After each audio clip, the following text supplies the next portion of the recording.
খবর স্বাস্থ্য ভাইরা কেমন আছো? এই তো ভালো আছি, তুমি ভালো আছো? তুমি ভালো আছো? এই তো ভালো আছি। এখন শোনো, আমরা তো বহুদিন হয় কোথাও ঘুরতে যাই না, ঠিক আছে? এখন একদিকে আমরা ঘুরতে যাই, কি কও তোমরা? সবাই চলো ঘুরতে যাই, তাহলে চলো এই কক্সবাজার যাই। আরে না ইতে যাই, সিলেট যাই।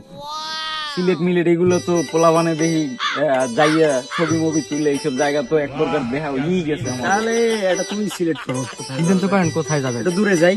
দূরে যাই।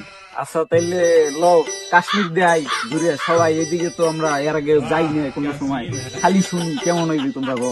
তাহলে চলো কাশ্মীরই যাই, কারণ আমার একটা শখ ছিল কাশ্মীর যাওয়ার। চলেন চলেন। তাহলে মাথা কিস্তি একটা খরচেরও তো প্রয়োজন আছে। কি কো তোমরা, খরচ আদি কিরম পড়তে পারে? ওই ধরো জনপ্রতি আমরা 40 লই, তাইলান 40,000। 40-50 নিয়ে দূর হয়, মাথা কিস্তি লাখখানে লইয়ে গেলে ঘুরে ঘুরে মনে হয় আওয়াজ হইব। তাহলে তোমার আমি জানাবো না, একটু সময় দেওয়া লাগে, কারণ কিছুদিন সময় দেন। আচ্ছা ঠিক আছে, তাইলে তোমরাও ভাববে দেখো, আমিও ভাববে দেখি। তাহলে তোমার আমি ফোন দিব অনেক। ভাই ফোন দিবেন, আল্লাহ হাফেজ। আচ্ছা, ফোন দিয়ে জানাবো। মাথাটা জিনিসটা মাথায় রাখো, আর হইতেছে যে একটু ব্যবস্থা তাড়াতাড়ি করে ভাই জানাবো না, কল দিন, 2-3 দিন সময় লাগবে।